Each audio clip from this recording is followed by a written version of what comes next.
This is Miss Evelyn. Look for her here at Rustan's Toy Store. Toys Department. Yan.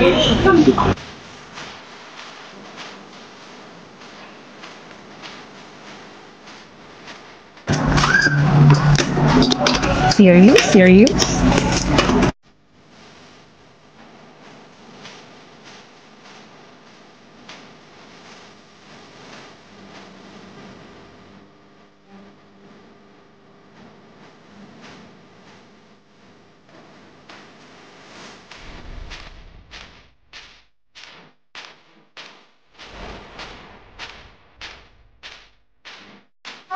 Yes, I did the yes. Yes. Oh, yan. Hawakan na lang niya.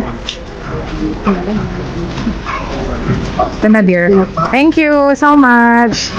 Ito po ma'am yung nauna. Yeah. Yung isa lang, yung 2 lang. Thank you, Miss Adeline. Thank you. So, I look for Miss Adeline here at Rustan's Toys Department. Diba, Miss Adeline? See you soon. See you ma'am. Okay.